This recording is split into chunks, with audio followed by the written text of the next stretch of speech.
You are listening to the We Hired a Sitter for This podcast. We hired a sitter for this. We have a roster of like 7 sitters. I'm spending $3,000 on paints. Do you go to therapy? Never have, nah. There was a small fire. I put it out. Real talk, the stakes are too high with my baby. Comedy, parenting, marriage, life. We do it all. I'm a dad and I'm busy. I have an opinion. I don't know if it'll be right, but I'm Patrick. my name is Gaston. We hired a sitter for this. Okay, everybody, we are back with another episode of We Hired a Sitter for This, 156. Getting up there with the numbers. Yeah, we're keeping track. I'm keeping count. I gotta stay organized. Dealing with all these files is so like it's just such a juggling act of hard drive space and editing and all this stuff. So if I don't say the number up top, then I'm like, I gotta figure it out. So that's why I'm saying the numbers. That's the only reason. I'm unveiling the inner workings right now. Real talk. Sometimes I gotta see behind the curtain. Yeah. Know what we dealing with. For now, Appreciate it. the pattern I'm establishing is that if you see me with a hat on, that means it's the second one we did that day. So this is all the truth right Real now. talk. You getting it all. You getting the magic. You know what? I'm gonna continue with me. Oh yeah, you Flip flipped the it cap. last time. Nice. You know why not? Yeah. So I ended up last episode with a tease. I wanted to ask you about what kind of movies you should be watching with your spouse, or which kind you should avoid.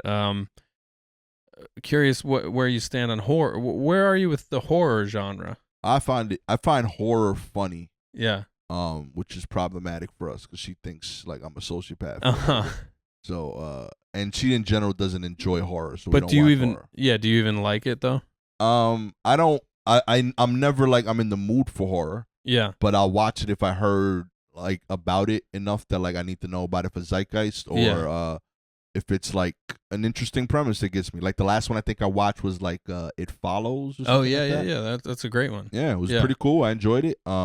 Yeah. But yeah, I don't usually watch. It's all stemmed from the Saw series. I went to see Saw. Oh yeah, yeah. I think number 2, when that was like really, really a big thing. Yeah. We went together, and every time somebody died, I laughed hysterically in the theater, and everyone started staring at us. And Gabby was like, "I can't be with you in public if you're gonna watch a movie and react like that." So we stopped. doing it. I just have always enjoyed it. I think in adulthood I got more into it. I think maybe it's related to sobriety, where it's like, all right, if I can't have these like next level experiences in my own body, getting high or drunk or whatever, like maybe I need a new drug in with the content I take in. It gives me a rush. It's like thrill-seeking behavior. Maybe it scratches that itch or something. Okay. And then just like certain filmmakers, you read about it, people hype it up. It's like, oh my God, this thing this person made is so fucked up. It's so twisted. It's so dark. You got to see it. Like that guy, I don't know if you know Lars von Trier. He made like this one called Antichrist that like involves like just really, really horrible stuff. Like it's unwatchable. It's like, I didn't like it. I went to the movies alone to see it, and I'm like, why am I here? Like this is too much. Anyway, it's all changed for us since we had a child, because it's like so many of these movies, you just worry about the kids. If there's a kid involved, it's like, do we really want to put ourselves through that? Hereditary was like this movie that came out like 5 years ago that I was obsessed with. It was just so well made. The story is like so intense and interesting, and the filmmaking is like, I just really loved this filmmaker and how he put this thing together. And now I'm like, I can't ever watch that again, because there's like a really horrible thing that happens to a daughter. Right. And I'm like, I can't put myself through that, I can't watch. See, it's horror doesn't do that for me, but like Euphoria does that for me. Right. I watched like 15 minutes of that. I was like, I can't watch this. It's my kids are this age. Yeah. I never watched that. Yeah, stressed out about like. Yeah, I'm like, now I gotta. Now I'm like, so should I wake them up and ask some questions? Right. Nah, I couldn't get into it. Yeah, that's interesting, and we can do another tease. We'll get into that kind of stuff. We'll read some questions from Reddit, and one of them applies to teen sex and stuff like that. If we want to upset ourselves during this podcast, we can talk about that. But but with this horror thing, so last night I've been for a couple weeks. I've been hearing a friend talk about this movie, and there's an American version coming out. It's called Speak No Evil. James McAvoy's in it. Okay. And he's like, you got to watch the original. It's a Dutch movie. It's so fucked up. You got to check it out. It's amazing. Such a weird salesman. And I read, yeah. Well, that's like horror junkies are like that. Like, do you want to see the most? Do you want to have the most uncomfortable feelings possible? Watch this one. That's wild. So I'm like, I gotta check it out. And I read the blurb, and I'm like, oh, I love this kind of a thing. It like the blurb is something like a couple's on vacation and meets another couple who make them uncomfortable, but they can't decide whether or not they should be friends or something like that. And I'm like, I love stuff like that where you're like, you're kind of like group psychology stuff. It's just interesting. So anyway, I convinced Ross to watch it last night, and there's 2 children in it. And in the first 20 minutes, she says to me, I can't keep watching if these kids are in danger. Like, I don't want to watch it. And I'm like, they never hurt the kids in horror movies. Don't worry. They never do that. Like, there's no way these kids are going to get hurt. Oh, they got to go. And, man, it was horrible what happens in the movie. And it was so upsetting. And poor Ross, like, got really upset. Yeah. And we turned it off. And I felt like total shit that I, like, brought this into the home. And so I guess I'm bringing this up to talk about, like, I'm curious, like, did things change for you when you had kids, like the kind of things you would watch, and like, do you ever force each other to watch stuff that you're into, and like, because now I'm like, I'm not gonna do any more of that where I'm like, just come on, just keep watching, like, because I did that last night. I'm like, it's gonna be fine, and like, I can't. I've just realized I shouldn't have watched it either, but like she just feels so much more intensely than I do. Right. So I don't know. How do you navigate pop culture and content and film and TV and stuff like that? I mean, like, we don't watch anything that like neither of us is like really adamant against. So there's stuff that I enjoy that she's not into. I like a lot of like old hood urban gangster flicks that she's like too much. Like she every time that like she's mad at me, she brings up that I made her watch Menace to Society. Yeah. She's like, and I was like, it's a great movie. It's like revered. She's like, no, you made me watch it. Like, yeah. And she was like, I think you were mad that day, and then we watched this. So she was like, I thought it was a threat. And, and I was like, okay. I just like the movie. Who's the main character who gets like there's a pretty violent. I mean, up top, like, there's just like a murder that they brag about. Yeah. But I don't know, I enjoy those films, but I understand that they're not for everybody. Yeah.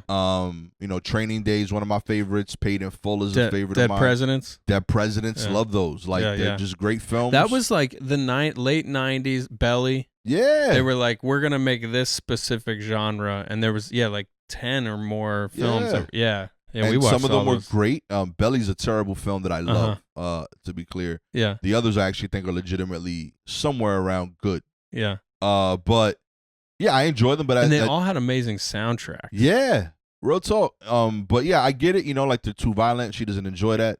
So we've kind of found like middle ground where like we find silly things that like usually is something she genuinely enjoys and I find funny. Yeah. Like we've really gotten into like Selling Sunset on Netflix. Mm-hmm. I like laughing at the situations and learning about real estate. Yeah. And she likes the drama part of it. I think it's fun. Yeah. I got weirdly invested in Grey's Anatomy. Didn't think I would. That sold me. Yeah. I would never go to that hospital. Yeah. I feel like there's always something wrong catastrophically in that place. I feel like the like Google reviews would be terrible. Yeah. Of that. Well, that's where like if you're at the Grey's Anatomy hospital and a doctor goes to touch you without gloves on, it's like, no, put gloves on, because I don't know whose junk you were just touching in the break room. Yo, come on, B. Yeah, like that. But I got into it. I watch all the Chicago's.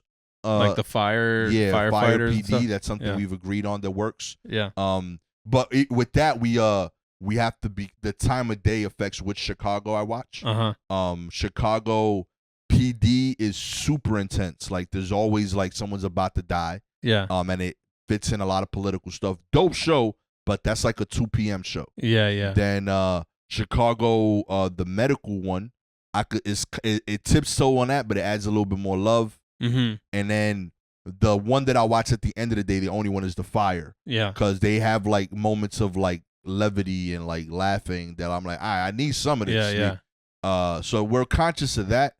The bigger pivot, honestly, has been with the kids than with Gabby. I'll play any gangster thing I want and just send the kid to a room. And I'll tell him, yo, this is grown up TV. You can't be here for this. Yeah. And Aiden used to fight me on it in particular, and I made a great explanation for him that he really understood and let go. And I was like, essentially, like I told him, like his cousin Quinn, Aiden's 14, so Quinn is like 8. So I'm like, yo, like when you talk to Quinn and he tells you he wants to do something and you want to watch, and he wants to watch a show, there's shows that you enjoyed before, but now you find boring, right? So that's the equivalent for me a lot of the times. There's stuff that you watch that I'm gonna be real. At your age, I would have found cool, but now I find boring. And then the problem is you're getting to an age to where you want to watch stuff I watch, but then mentally you can't handle it. And then I use the same example. I was like, there are things that happen in life that I could tell you the facts and you'll understand the facts, but won't understand the layers. And I was like, because of that, I can trick you and manipulate you, which is why I tell you to be careful when you talk to certain adults. And I was like, you can do that to Quinn, right? Like you can scare your kid cousin and convince him that something is true when it isn't, right? You can manipulate him, and you shouldn't. He's a smart kid for an 8-year-old, but he's not mentally mature enough to handle the things that a 14-year-old can do. I'm telling you, as an adult, that continues. As a 30, 40-year-old person, there's things I could process as entertainment that you as a 14-year-old won't see. Right. So after all that, they kind of like just let me job. They like, yo, I'm gonna watch what I watch. And in turn, I tell them, anything you want to watch, watch it. I don't give a shit. Just tell me honestly if something comes up there like, yeah, I probably shouldn't have watched that. I got questions. Right. And they've been real about that. Yeah. The only times it is really pivot, the thing I struggle with the most is music. Because my favorite stuff is all vulgar. Right. I enjoy it and also don't want them to. If that makes sense. Yeah. I want them to appreciate it and not sing along. Yeah. And the first time it happened was often by The Weeknd, where it came on in the car, and it hit me that they were old enough to know what the words meant. Yeah. And he's like, often, I beat that pussy often. Oh. And he just goes, and he's singing it, but he stops and he emphasizes words. Yeah. And it's a beautiful song. But it is very vulgar. And that's kind of funny for the kid's perspective. Like if I'm driving around with my dad and he's like enjoying something like that, I'm like, I don't want to think of this old ass fucking creep enjoying this. Yeah, man. So I heard that. I was like, I gotta start playing like edited songs. Yeah. Now like we've gotten to a place to where like I've kind of justified most vulgar rap, as long as it's like the vulgarity is like drug related. Yeah. And I'm like, I see, they're just being profitable businessmen. Yeah. These were the opportunities available at their time. Right. You know? Right. These are entrepreneurs. Yeah. If you ignore what they're selling and just focus on the fact that they sold well, you can learn something. It's the rich dad, poor dad of hip hop music. Yeah.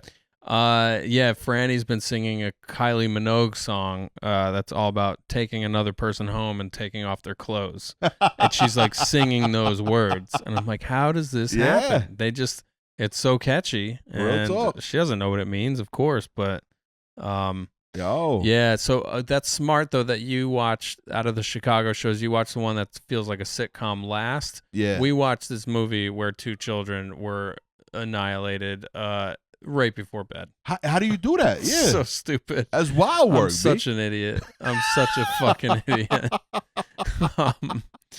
Live and learn, right? I feel like I make it a point to get lighter as the day goes with stuff. I just feel like, I don't know, it messes with my energy. I feel too like revved up. Yeah. We both separately, when we did turn off the movie, we both got back in bed with Franny to like have a couple of cuddles before we went back to bed. And I hope that movie is just deleted from my memory for the rest of my life. Man. It's too much. But anyway, talking about bad parenting decisions, we were over here just checking out some Reddit things. We thought we could read some Reddit questions. You got one you want to bring up first, or you want me to go for one of these? Go for it. I think I got a kind of a light one that plays into something that happened to me over the weekend. Okay. This one says, the looks I'm getting for letting my 5-year-old get his nails painted. My 7-year-old daughter and I go for pedicures regularly. Today, my son begged to go with us to get his nails painted like his sister. Whatever, y'all. I'm not going to tell him it's wrong or only girls can do it, so I let him come along. He's so delighted with his sparkly purple nail polish. It's actually pretty cute. But the looks I'm getting from other people in the salon are crazy. I mean, come on. 5-year-old boy, purple sparkly nails. New York City, we're like, yeah, go for it. Do your thing. Have fun, right? Yeah, I don't even see what the issue is right now. Yeah. This person sounds like lives somewhere else where people can't handle this little boy getting his nails done. And Franny and I were on the swings yesterday next to a kid her age who was wearing a full-on like princess dress, long hair, short bangs, little ballet shoes, and we're just chatting with the other mom, and she said he and his to the kid, and I was like, oh, okay, I've got to regroup a little bit, and I'm gonna go with I don't care, and but Franny was confused. She was like, wait, he's a boy, and the mom was like, yeah, this is so and so, he's a boy, and this comes up for us a lot. I mean, we live in Bushwick where we see people wearing all sorts of clothes. We see like hundreds of trans women, and just like so much is going on in this neighborhood. And Franny can't always compute it, and she'll say like, that boy is wearing a dress, and we always say like, no, that's a person wearing whatever they want to wear, and that's whatever. So I had to process that with her a little bit, but then she was just like, oh, cool, this kid's cool, and it's all good. But yeah, it's interesting to think of how lucky we are to be somewhere where like there's no rules, everybody is who they are, and you can do all that stuff. And it's hard to, I just feel for people who can't. You just never know what the kid's gonna like. What is that kid gonna go through at school? Right. I know what I would have called him when I was a kid, and I'm not proud of that, but like. Yeah, I don't know. I just feel so lucky that times have changed so much. And what's silly about it is that like painting your nails is viewed funny, but like if his whole hand was painted, it would just look like he's a union worker. Yeah. Just dip his whole hand in a bucket, that's fine. Yeah. But, just the nails? Yeah. Like, you know what I mean? Like, just give him a bigger paintbrush. Yeah. And everyone will be okay. But like that kid should be allowed to paint whatever he wants to paint. Yeah. You know what I mean? He'll figure out what makes him happy, and I think that's dope. And the adults in the scenario, like, it says so much more about you, how you respond to these things. Like you're an like if you can go with the flow and like you're good with it and you celebrate it, like it's like you're an amazing person. But if you're like all hung up on it and weird about it and possibly even mean about it, it's like we already know everything we need to know about you. Yeah. I'm genuinely okay with people asking questions. Yeah. Like, yo, why is he painting his nails? I think that's a valid question. Yeah. And then you say, oh, he likes it. Yeah. Okay, cool. Yeah. That's the convo. That's it. Yeah. That's the convo. But like, I'm okay with you asking because it's not what you've seen. Yeah. That's completely fine to be curious. Yeah. Just don't be hateful after you get an answer that you're not used to. Right. Like, oh, you learned something. Okay, rock on. Yeah. Real talk. And it can, again, be even more, how did he know he liked that? Okay, cool. Like, you're learning about somebody. Yeah. Like, real talk, if there's everybody got something weird that they into. There's a thing you do that you think is normal that your parents taught you that you cannot undo about your process and how you function. That if people saw, they would find it awkward. If you don't want someone to make fun of you about that, don't make fun of other people's weird just because you could see it. Yeah, exactly. I mean, it's grace, man. I did like, so this was during one of our bike rides this weekend. We went to this playground. That's where that encounter happened. And then we're bicycling home.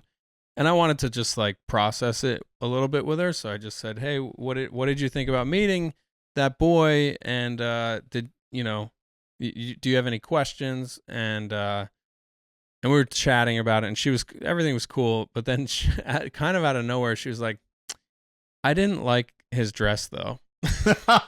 That's fair. Exactly. So she was like, objectively, like, I'm all good with everything except his taste level. Real talk. That's fair. I like that. You know what I mean? Be open-minded about people's lifestyles. Be closed-minded about your taste. Okay. You could be a snob. Yeah, exactly. I'm into that. Yeah. Do you want to read? Let's do this. We got am I the asshole for dropping my sister as my son's godmother for wanting me to pay her to babysit? Okay. Yeah. So the sister's babysitting and is like, hey, can you give me some money for giving you my time? And the sister's also the godmother. Yeah. Single mom, widow. 2 years ago, my sister moved in with me to help out. The deal was I could watch her dog whenever she slept at her boyfriend's or went out of town, 3 to 4 times a week, she said roughly. And she could watch my kid when she was home. Recently, a man asked me out, and I was not sure of my situation. So I work full-time, run a side business. Money's really tight, and I can't afford a babysitter. So I asked my sister if she could commit to 1 night a week. She agreed to Tuesdays, so I went on a date. We really hit it off. Been seeing each other for 3 months now. Okay. And my sister is acting to that this is off-putting, and she wants to start getting paid. She's canceled the last 2 dates because her sister said, I won't babysit unless you pay me. Okay, so yeah, this is complicated. So there was an agreement about sometimes I'll watch the dog and sometimes you babysit my kid. That feels equal. That's like a barter. Yeah, but I'm cool with that barter. If this lady is babysitting multiple times a week, you do have to compensate. That's my gut is like you are kind of the asshole if you expect free babysitting all the time. And then the godmother status, like threatening to retract that or whatever, that's wild. That's some childish stuff. But it is tricky with family members. Like we have one person who helps us a lot, and she's just like, she refuses to accept payment. Yeah. But we also don't abuse that. It's like she's actually doing pickup today. And she was like, she literally said, you can't pay me. Shout out to Auntie KK. We're so lucky to have her. But if we were like, hey, can you do this 5 days this week? And then like she also she pet sit the dog, what's her name? Peggy, over our camping weekend. And okay. I was like, hey, I'll send you money for some groceries. I just don't have any right now. 'Cause it's like, I recognize 3 days of like watching our dog and like being in our house that's like a lot. And I don't know. I'm just like, I know how valuable time is for anybody, but my time too. I'm like, I can't just help you edit this thing and do it for nothing. You know what I mean? I'm gonna push back here. I think the catch is the expectation of how often. Yeah. But I feel like if you're family, you watch kids as many times as you can, no cost, always. Mm-hmm. And the caveat is that you can't get mad if I say no. Right. I can't today. Yeah. But like, my parents, my grandparents, my parents and my in-laws, pardon me. I don't ask them often, but anytime I've asked them to watch my kid, I expect it. Yeah. They do it. They love it. I have nieces and nephews. I don't expect money for that. Right. I watch them regularly. I reach out to get them sometimes, but they reach out to us. Hey, we need a date night. Drop them off. Yeah. I think that's part of family. I think that's part of community. I don't think there should be any money exchanged. I'm okay with if it's an extended period of time giving me money for food, but like it can't be like, yo, this is hourly. Yeah, I guess you're right. Yeah, because I actually wasn't even envisioning my own siblings. Like if one of my siblings was like, hey, Pay up. You gotta, yeah. Don't you have a niece and nephew? Like, yeah. And I would never. Yeah, you're right. I guess it's just yeah. The only person I've ever paid this family to babysit was my kid sister because I thought and I was not because she needed money. It's because I was trying to instill like a thing with her. Because you're also raising her. I'm raising her. She was literally like 14 at the time. Yes. No, so I think that's great. That was a different thing. But like, I gave my dad once money as a joke, and he laughed it off, said "fuck you" and smiled. Yeah. But like actually paying my family to watch my family seems wild. Yeah. No, you're right. I get the fact that like it's time, but like in turn, I am okay if they say I can't do it. Right. I'm never mad at that because that makes sense. Right. Like, and it's as much as it's also their family, these are my responsibility. Yeah. That's the caveat with it. Like, I think expecting someone to watch your kids is wild. Yeah. But yeah. I have this certain arrogance too, where I'm like, well, you get to hang out with my awesome kid, so that's the payment. Word up. But my sister-in-law did a lot of childcare when I went out to Denver with her. Like, I had all these gigs at night, so I would leave at like 5 or 6 or whatever, and she would do dinner, bath, and bedtime with my older niece, and then Franny, who's, was 3 at the time. Yeah. So that's like a lot of work, and I didn't even think to offer money. She didn't ask for money, of course. Because she's a good person. Yeah, it would have been. It wouldn't have been weird if she asked for it, I guess. But it would have been. I guess. You wildin'. If I guess it would have been weird. If talk, out of nowhere, yeah. Gabriel, you're my kid brother.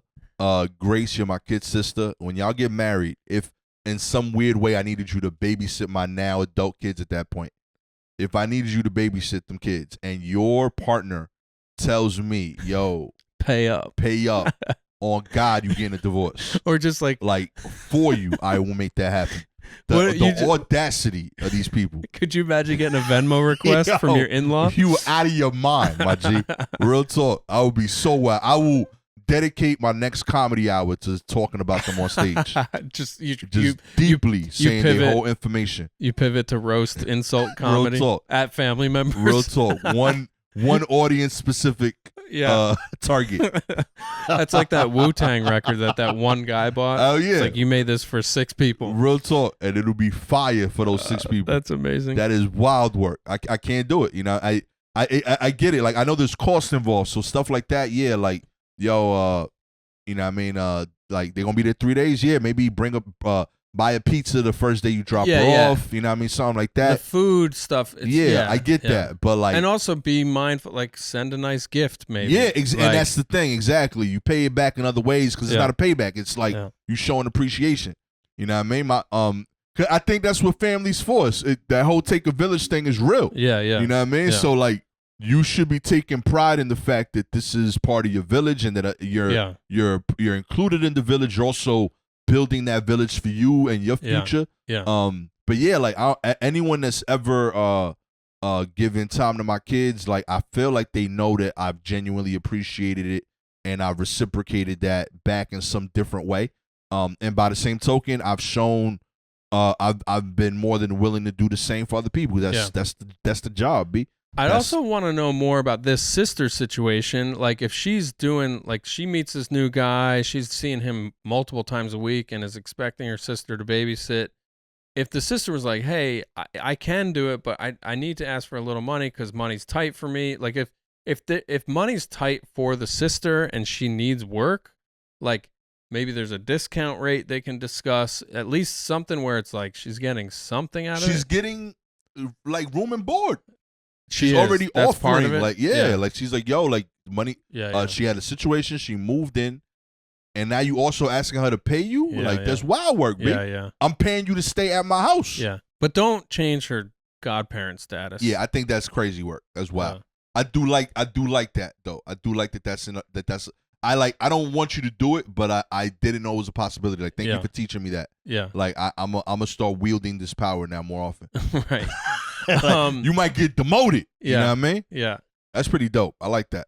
It's in the Catholic Church. It's part of the pamphlet when you become a godparent. It's Real like talk. these are the tenets for your responsibilities. Amen. I got too many god kids, by the way. I got a lot of them. Love I them don't all. think I have any. I actually don't know if anybody asked us to do that because I don't think any of us really did anything with church. Like I don't know if my niece is baptized. Franny won't get that. Like we're just not involved in that way. So I have Cherish, Erica, Carlos are my 3 older ones. I got them from confirmation.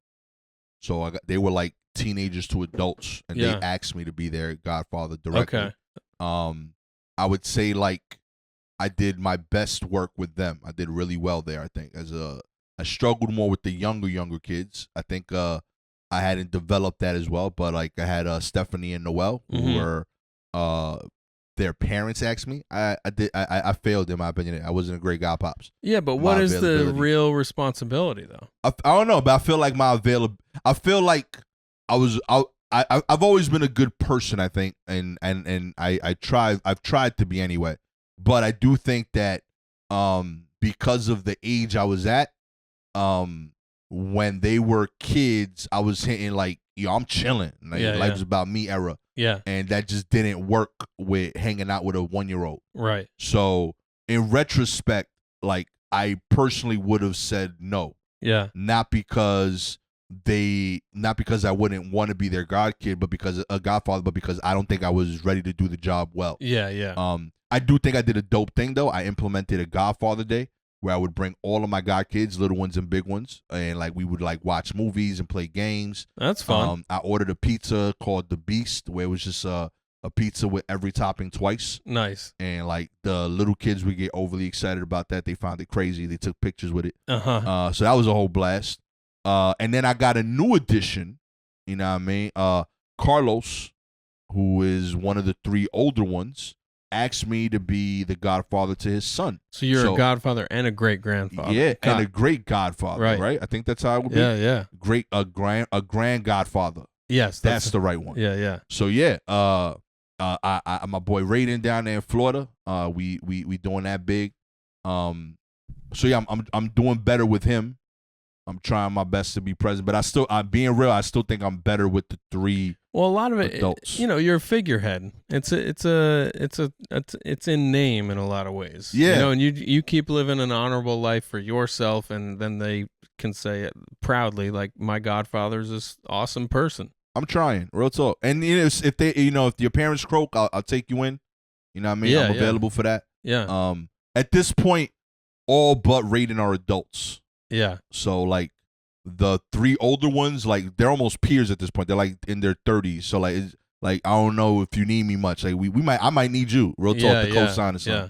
Actually, you do need to tend to these relationships and cultivate them, because there is going to be a time where you got problems going on that your 2 kids are going to be like, we need a team for this. Real talk. And it takes a village to take care of an old person. Yeah, I think about that a lot with having just Franny. We're like, oh damn, she's gonna need to build a team for when we're in our 80s and 90s. You two old folks, you gotta take care of y'all all the time, B. Yeah. Cause like parents get weird, man. You know what I mean? Like you got parents that are hard headed about going to the doctor. Yeah. You know what I mean? And she gonna have to manage that on her. And thankfully she tough willed, but like once she sees us acting out on social media with weird political beliefs because we've been taken hostage by some kind of random fringe news channel. So like, can you believe my dad doesn't believe in AI rights? Yeah. You know what I mean? That's going to be you. You know what I Yeah. mean? I want to, so thinking about the arrogance and how, I made the joke about Franny's an awesome kid, like you're lucky to babysit her. It reminded me, the other night, I had another one of those apartment shows where I can't really control who's there and who brings children. And you did one where 2 children were there. And it was so great because that was fun. It was like a small crowd, but somehow it had that magical chemical mix and energy where nobody cared that the kids were there. The parents were cool about the kids being there. Yeah. And it was just what it was. And you had a killer set, hilarious, philosophical, tangential, kind of beautiful thing that was hilarious. But then 2 nights later, I had one where there was multiple small kids, and there were smaller kids. I'm talking two-year-old toddlers. There was 3 or 4 of them, and they were all either 2 or 3 years old, I would say. Okay. And they're like toddling around, screaming. There was a language barrier between me and the parents. They were all Asian Americans. And they thought their kids were really the stars of the show. And I talked to each of them individually beforehand. I said, welcome. We're so glad you're here. You're welcome to stay, but I want you to know this may be an adult-themed show. They didn't book it as a family-friendly show, so there might be some stuff you may not want your kids to hear. You're welcome to stay. It's your discretion. I wish I said, but also if you feel your kid is being disruptive, like maybe take them to the playroom, which was literally connected to where this showroom was. There's this big lounge, and then there's a playroom. These buildings are insane, and it's like literally like a playground inside that has the best stuff. Like I'm looking at this stuff, I'm like, I want to play on this stuff. So anyway, the kids become the star of the show, and anytime I'm emceeing, so I'm trying to make it funny for everyone that I would prefer that these people just leave. Like I just said a couple times, I was just like, so when is bedtime anyway? Because it's like we're approaching like 9 p.m. It's dark out. Like these kids should be in bed. And because of the language barrier and because of my vibe when I'm on stage, they think anytime I'm talking about the kids or them or like acknowledging what is happening, that I think it's fun. Right. And because also the kids are approaching the stage several times, like they're curious about the lights and the stool and the mics, whatever. Yeah, they're being kids. Yeah. So they think it's really funny, and anybody laughing is laughing because I'm clearly annoyed or frustrated or trying to do this tightrope walk of like not offending anybody and not being whatever. But it was just a really challenging situation. But I think what I'm most curious about is like, do you know that thing? You know those parents that are just like, they assume everybody's as obsessed with their kids as they are. Yeah. Like I think they're really proud of it because the kids were cute. These were very cute kids. Like one of them literally had a bow tie on. Like that's adorable. Okay. But like a lot of the adults wanted to drink wine and laugh, and just have a good time and not have to think about the kids. What do you think of like parents who are like that are just like so sure that everybody's just going to be charmed by their kid? Because what it makes me think of is like dogs. Not everybody likes dogs. Right. I think everybody should be falling head over heels in love with Peggy when I'm out in the world with her, but like not everybody wants a dog near them. You know what I mean? Right. And I think the same is true for kids. It's like, who do you think you are that you think we all want these little ones here? I'm actually the whole other way of it. I love my kids. I've said it publicly. Like I don't want kids. I don't like kids around me at all. I feel like kids should have to earn it, just like every adult, and they struggle immensely. They don't have a lot to offer. Cute is all they got. Yeah. That's it. They suck at conversations. I don't like having to look down to talk to people in general. It hurts my neck. Like so much about kids is just like a non-starter for me. So, and I tell people direct. I've told my own kids, I want you to know, bottom of my heart, you were cute, but like for the first 6 months of your life, you were ugly. I think all babies are ugly for like a solid 6 months. Yeah. You're a blob. Smushed. You're just smush. All of you look the same. Don't tell me they looks like the mom or the dad. You look like nothing. Okay, you're just a thing that exists. Okay, you're too delicate. You're too easy to break. There's too much about you that like you shouldn't be around us. Yeah, you know what I mean. Too much fragility. Yeah, and like you have a lot of potential. So like I want you to make it, but get the fuck out the way. Like stay in the corner in your room. Don't come out. Don't play with the big boys. Okay, you ain't about this. All right. Yeah. But yeah, I tell people all the time, your babies are ugly. They're cute. I think your fragility is offensive to me. Yeah, like I don't want this. I don't know. I didn't ask for this. Nothing your kid is gonna do is gonna impress me. Yeah. And that's true for 99.99% of kids. Yeah. Real talk. It just is what it is. Like, can you play the piano at 2? That'll blow my fucking mind. Yeah. Otherwise, like I don't give a fuck that you know how to say 3 words. Right. I know a ton of people that know words, all types of words. None of that. It blows my mind. I do not care I'm impressed with your journey as a father because I like you as a person. But like your kid in particular doesn't impress me at all, actually. Yeah. And that I'm not trying to be mean. It's just it is what it is. Like I know people that know stuff. The kid don't know anything yet. Like they can't. They're cute, and like I want them to do well because I care about you. But he's new. Like I don't know him. Why would I care about him yet? And you start to understand, like in the 1800s, they would say children should be seen and not heard. And I'm like, I wish that was how life was now. Real talk. But we really, as a society, have decided like let's just give them all the space. Yeah, no, I don't. I think we messed up as a group, and I don't do this in my own house.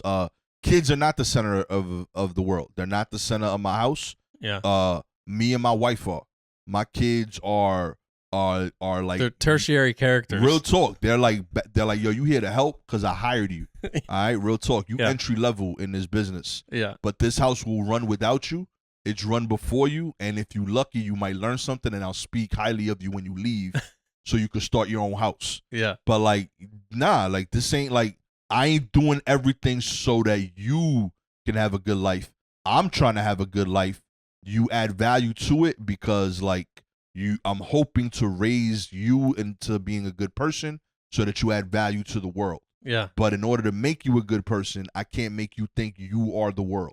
Yeah. You are not. The world is bigger than you. So I can't treat you like that. You're a person here, you got responsibilities, you got stuff to do. You ain't cute. You a thing.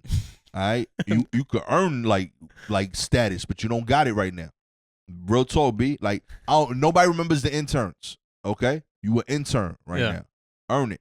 I call them today. They are junior varsity Almontes, okay? We're the varsities. And this is love. This is love. Out of love. And I hope they do the same. I mean, you should transcribe this episode because you've got your Christmas card written out already. You think you're the world, you're not the world. You're not the world, yo. Real talk, B. You can't be. You can't be, B. Yeah. Nah, man. And I don't know. I feel like I've read about other cultures that like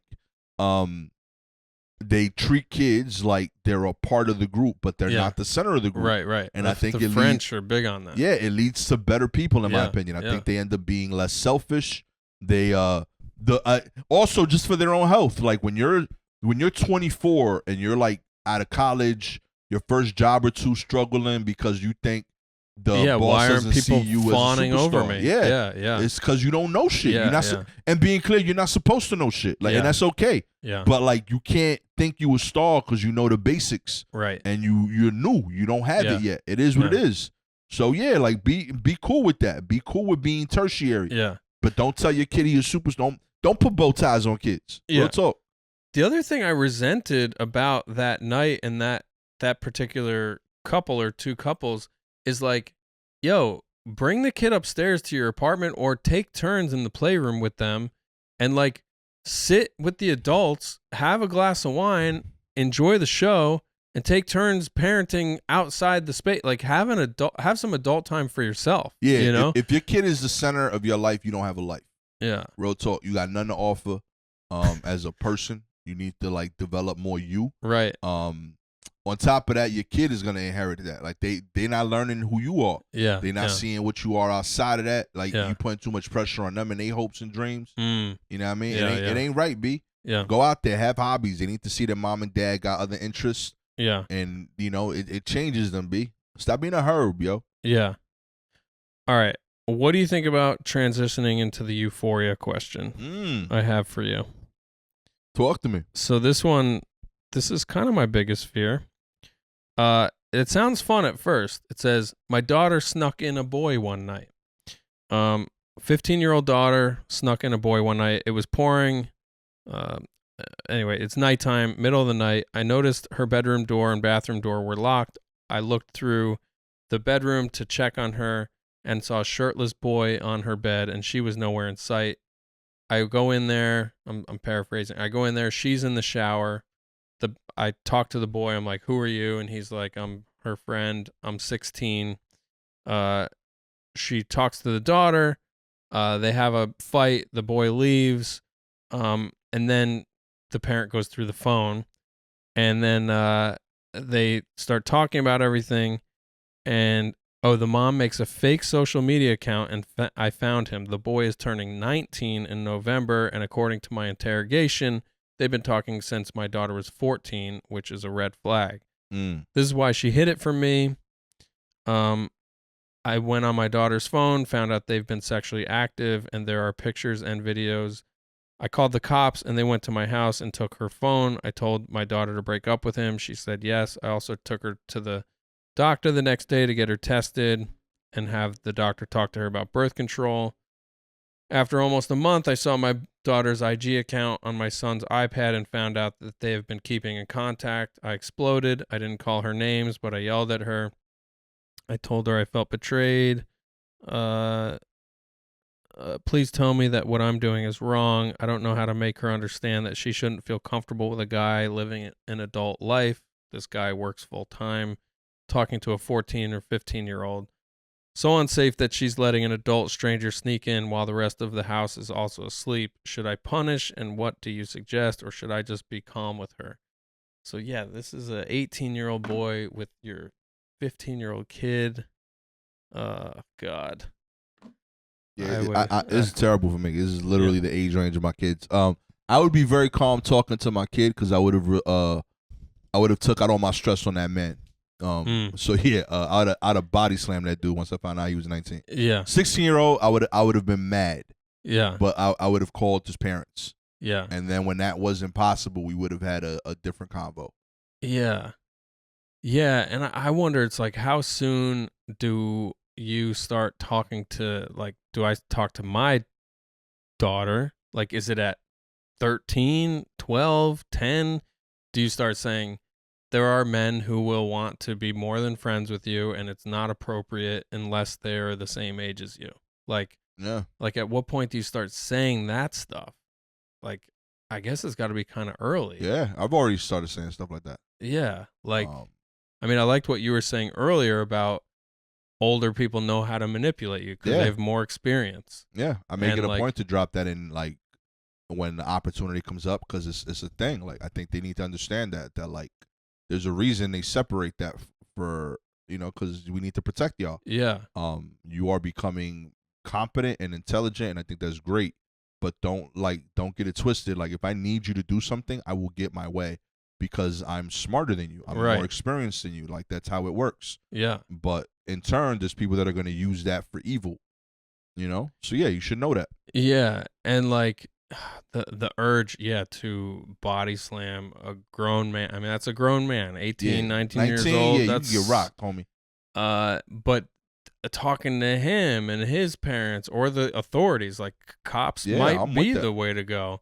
But like, what happened with him that he thinks that's okay? And that's where, like, I do appreciate when you hear people say, like, we have to raise our boys differently and we have to teach them because, oh man, it's so tricky. But I met a young girl who was parented well when I was in Colorado. I remember we were on the playground and my niece said, "Oh, that's my friend from school," and blah, blah, blah. She starts chatting with this girl who's a little older. Maybe this was like a 10-year-old girl.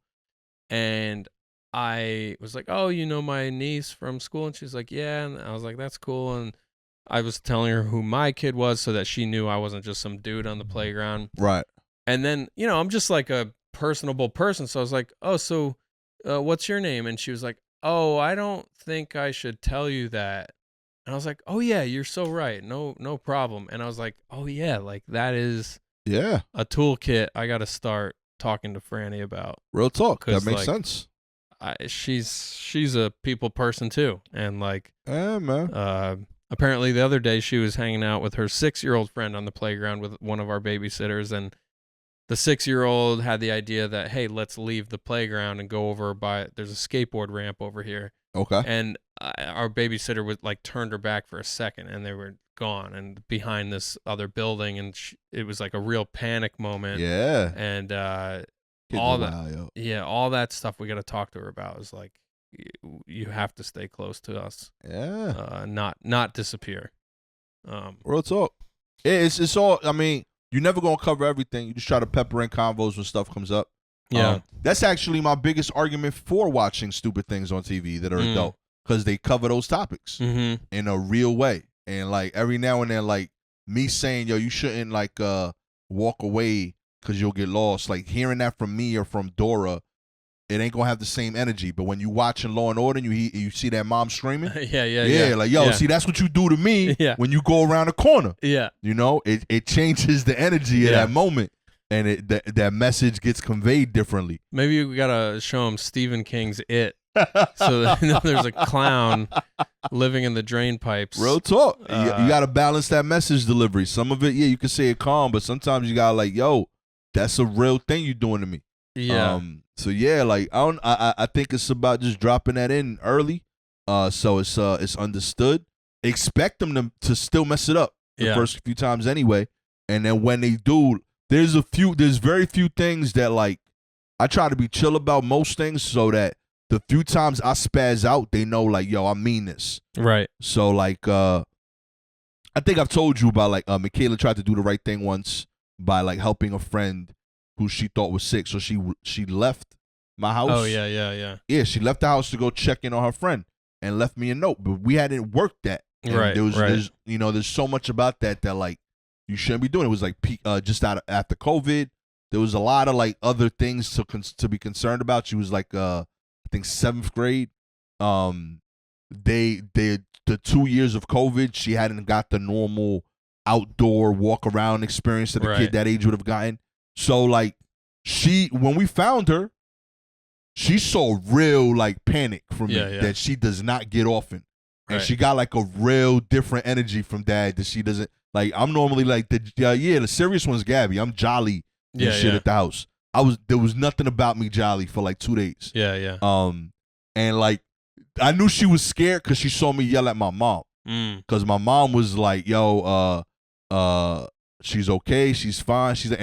I was saying it to my mom while she was in the room, like, she's not fine because we gonna talk. You know what I mean? And like like you ain't protecting your granddaughter right now. Like we gotta have a real conversation about not doing that. And she knows that like I'm hyper respectful of my mom, and like, yo, like in this moment, like I know you were trying to do the grandma thing, defend your kid from our yelling, but like she needed to get yelled at right now. But yeah, I think there's certain moments where like you got to convey a message differently so that it registers, and I think that's a tool you got to leverage on occasion. That's why I'm big on not yelling most of the time, so that when you have to yell, it works. Oh, that's a good point. You know what I mean? And in turn, but in turn, be empathetic when they mess up. Yeah. Like once you've conveyed it, know that they're gonna try it, they're gonna figure it out. And see what happens. But you gotta let people know, because there's crazy people out here, B. Yeah. Real talk. They out there. You know what I mean? Also, I'm cool. Like, and then the next day when you find out who did it, you can snuff them. That I'm cool with. I'm pro-violence, stupid people. You got any quick fun ones that you saw on your list there? Nah, I only caught the serious joint. Let's see. All right, there was another one that I think could work.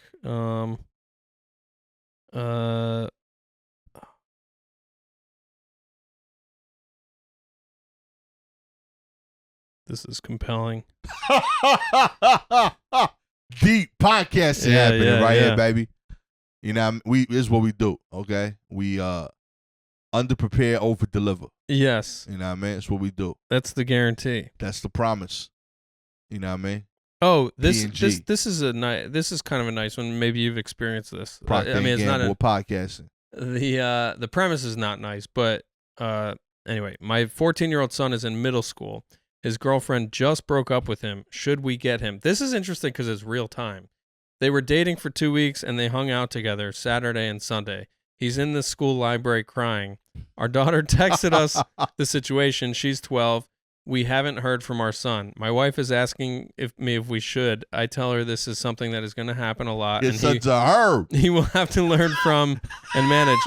What's the right thing to do? Let that dude cry in front of everybody. Let that become his reputation. Step one, go on Reddit and ask thousands of strangers. Tell everybody his name so they can laugh at that dude. Step two, wait for the answers to come in, and then by the time it's time to act, it's too late because you went to the internet for advice. Yeah, you gotta let the kid go through the pain of Yeah. and discomfort of life stuff. He'll be okay. It's not gonna. I mean, unless there's mortal danger, like of course, go save the day. But if he's gonna be uncomfortable for a couple hours or a couple days, That's kind of how it works, baby. yeah, Yeah, we gotta feel our feelings. I would pick him up if A, in danger, or B, if he called me. Yeah, Like if you call me and say, "Yo, I need you to come get me," that's different. Like Yeah. you're telling me that like you feel vulnerable in a way that you can't handle. yeah, But if you're vulnerable but you're handling it, handle it. Like I Yeah. think that's part of it. Like I think being sad in public happens. I don't think it's ideal, but it's not something that's like out of the norm of a normal life. I think it happens sometimes. Like you get bad news in places that weren't the best place to get that news at. yeah. So That's actually interesting. I remember very vividly the night our parents sat us down to say that Dad was moving out. The whole next day of school, I remember what I was wearing. I remember some of the classes I sat in. I remember some of the conversations I had because I remember my friend Will Balaz and I were sitting next to each other in one of our classes, and he's talking to me about some nonsense. And I can remember sitting there thinking, like, I need to tell him that my dad is moving out of my house, but I feel so uncomfortable telling anybody any of this information. Like that thing of like, this is my whole world has just changed and it's all I can think about, but I'm just going to sit here and pretend like I'm interested in whatever you're talking about. yeah, And I just like muscled through that phase. that's real. I have a similar memory. I Catholic school, so like the church that everything happened in, same block as my school. When my uncle passed away, the service took place during school hours. So I heard the bell that I knew signified they were doing a ceremony for my uncle. Yeah. While I was in class, and I started crying in the class. Yeah. And I couldn't go because my dad is very like, yo, I paid $3,000 for you to go to that school. You want to school, and so I couldn't be at the ceremony. But I remember like it was the first time I remember standing up without permission. Yeah. I felt crying. I felt like I wasn't gonna be able to stop it, and I remember standing up and walking out of the room. Yeah. And the teacher asking me where you going, and I was like, I'm stepping out for a second, not even telling her that, just like waving her off. But I composed myself. I explained it in the hallway. She understood, and I felt like I learned something about myself there. Like, A, there's take the time for these things in the future. B, I can express myself, and if it's valid, a person will understand it. Yeah. I think these are real tools you got to develop, but you got to live it. Yeah. Yeah, so this kid going through the breakup, the value of whatever he's going to learn, even if it's like it sucks to like even if it's awkward and weird and clumsy, he's going to get something good out of it. Yeah. And I do like what you said. If he calls the parents and say, "Hey, I need help," he will then get the message that if you ask for help, you get it. Get help. Yeah. I do think it would be an interesting question if it was a girl who got broken up with, or she broke up with the guy and now the guy's being weird. Then that's like safety. Yeah, if the girl calls and is like, "Yeah, I broke up with Jim and now he's like standing outside my classroom all the time," like that's a whole other thing. Yeah, I think safety's different. Like, you know what I mean? It is what it is. But like if it's an emotional thing that you're dealing with, I feel like that's part of what like being in school is about. You're learning how to socialize. You're learning how to be respectful of other people, being aware of their feelings. I think taking that kid out of class, you're doing a disservice to literally every kid in the class. Yeah. Like they're all getting an opportunity to be empathetic. Yeah. Like that's a lot. Kids are learning how to break up with like each other. Community. When you break up with someone, you hurt someone's feelings. So like even if you don't want to be with them, there's a way of doing that. And like you need to know that even when you do it best, it's not always perfect. Yeah. So like you need to know all those things. So like that community learned something that day. And I think that's important. I think that's fine. Yeah. So I think that's all peace until like they tap you in. They're like, "Yo, I need help." You call me, that's different. But like, nah, the emotional part of it, I think that's part of what you learn. Yeah, and all the parenting blogs and books and whatever talk about resilience a lot. It's like you got to increase your kids' resilience. What can they bounce back from? What can they withstand? And it's an interesting thing. It'd be an interesting plot to a film or something. Like how does it play out if the parents do go and rescue him and coddle him, and how does it play out if he just has to be in the shit for a little while? Becomes a herb. Okay. Yeah. He lives with you forever. Anyway, that was fun. It was good to talk out some of those questions from the internet. We should solicit some from you guys. If anybody's watching and you want to ask us anything, it could be comedy related or parenting or life or whatever. Oh yeah, we'll give you bad advice. Yeah, that sounds fun. Thanks for watching, you guys. Peace.